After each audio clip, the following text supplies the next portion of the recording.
Everybody, this is Sunny once again. Thank you for joining me on my series, We Live Here, We Love Here, We Work Here.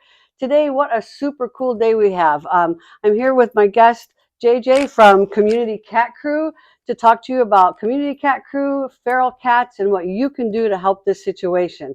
Hey, thank you so much for joining me, JJ. I really appreciate it. Well, thanks for having me, Sonny. Yeah, tell me about Community Cat Crew.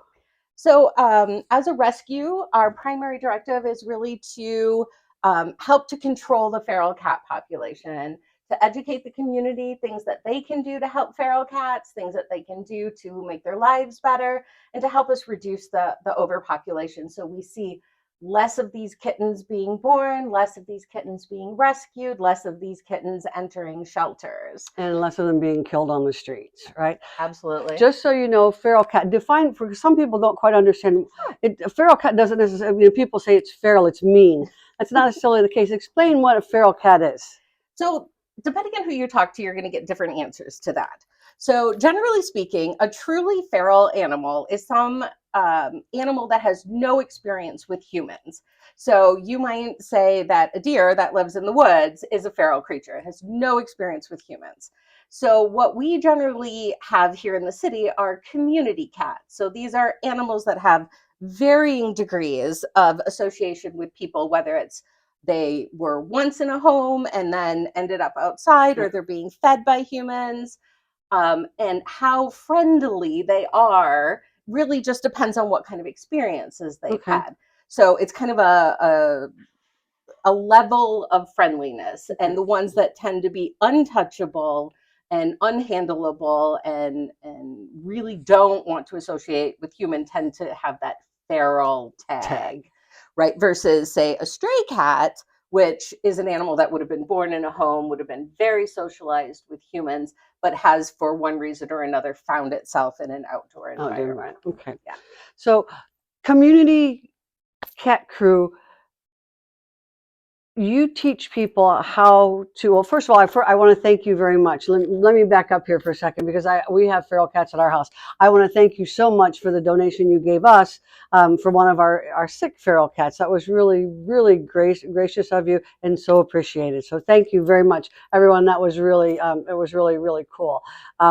But how can people, they see a stray cat and so many people say, oh, don't feed them, don't feed them.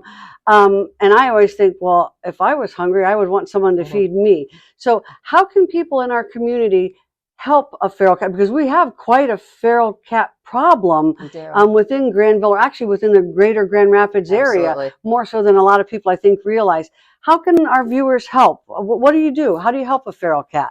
So it's kind of in a twofold situation. So if you have a cat that is coming around that looks healthy, that looks clean, then you probably have a true community cat, something that is used to being outside, was born outside, I mean, is more wild animal than pet.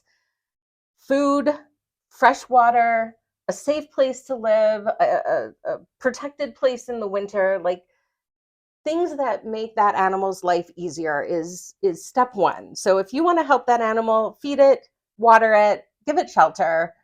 If it seems sick, there are resources that we can offer. We're lucky enough here in Grand Rapids to have some great resources for these type of cats. Food, water, shelter, right? Those are our basic necessities. Cats too. Food, water, shelter. The next step is getting that animal fixed. If you feed and you water and you shelter these animals, and this tends to be why people say don't do it, they now have resources. They stay around. And they stay around, and they're healthier, and they make babies. Yeah. So female cats can have 3 batches of kittens a year. That's a lot. Yeah, and a batch can be anywhere from 1 to 7, 8, 9 on the times really 3 a year. Yeah. And those spring kittens can become moms by fall. Which again, now 3 times a year, 1 to 7. Right. After 7 years, it's like 4.5 million cats. It's absolutely ridiculous. So the best thing to do, food, water, shelter, is then get that animal fixed. Once you stop the breeding, you reduce the chances of that animal being injured from territorial fighting, from being hurt while mating. You reduce the spread of diseases that can pass from cat to cat in these feral colonies. You just create a better life for that animal. We know that it takes a huge amount of energy and a huge amount of resources to give birth and nurse 4 kittens. To do that 3 times a year, over and over and over and over again. Cats don't have menopause, Yeah. right? They do it from 4 months old until the end of their life, Yeah. and many times the end of their life is Cut something short. involving giving birth to all these Yeah. kittens. So spay neutering is something that is easy. It can be relatively inexpensive for people with resources. We help as many people as we are able to. Sometimes it's a matter of here's the information, here's where you need to go. Sometimes it's people who just they have no resources on their own, and we help them to do that depending on the amount of donations that we have that you coming have. in, right? To the Which, best by of the our way, they ability. are. Community Cat Crew is, so that you know, it's a 501c3 Yes. Yep, organization, fully nonprofit. fully nonprofit. So when it's tough because you see these little animals, and we know with so many feral cats that we probably will never be able to stop it. But if we can curtail it and at least help these little creatures either A, not be their lives cut so short in terrible ways, or at least just make it better, we can cut down on the population. Absolutely. And you're talking about spaying and neutering. Explain that to people that don't understand what TNR is.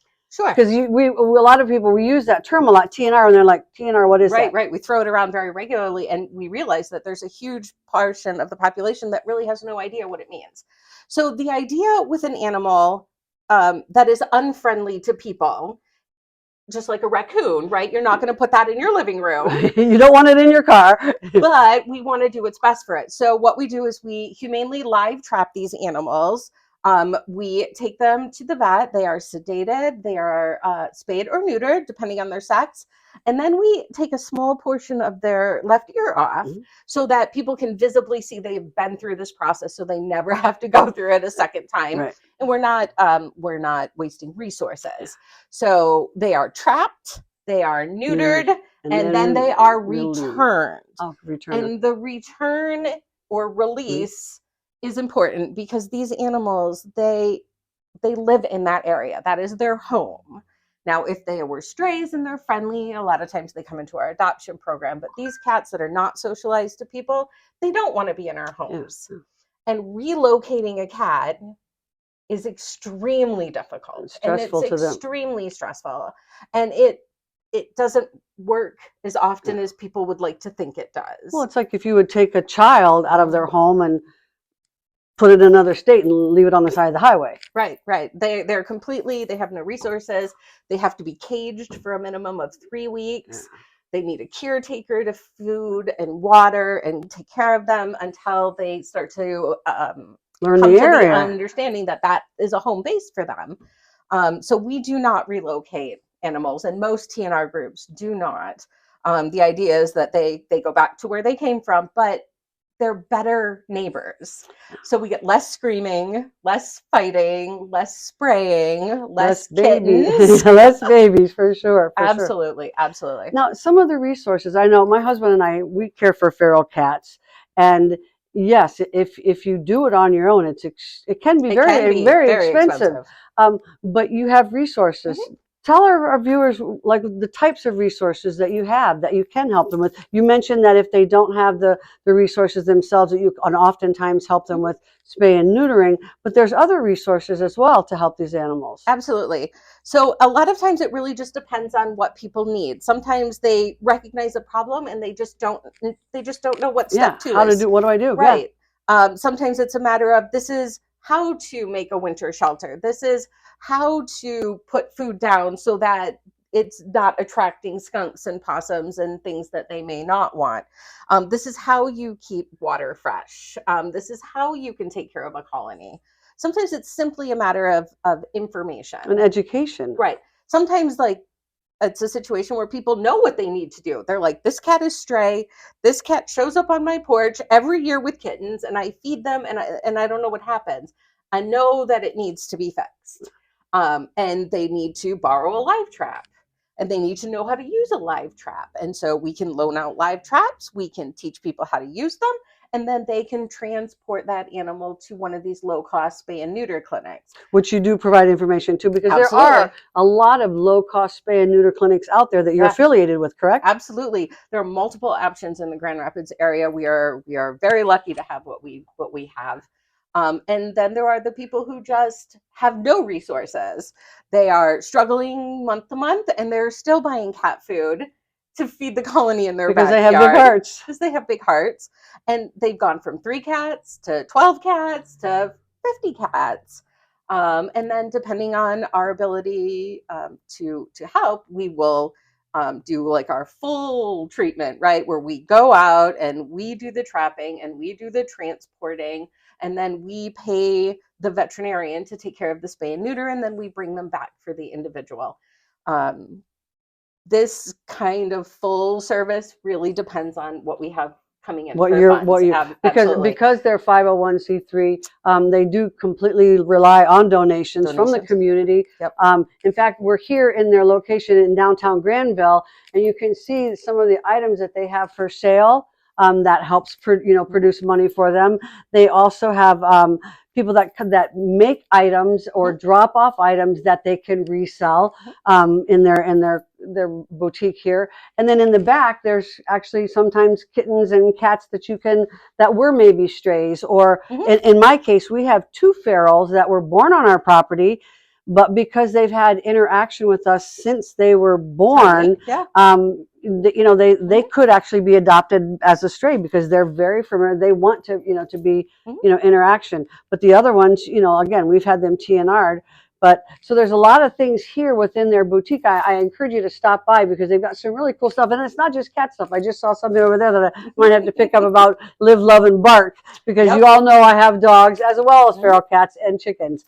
But I think it's just phenomenal that we have people in our community such as yourself, and then because this is strictly volunteer.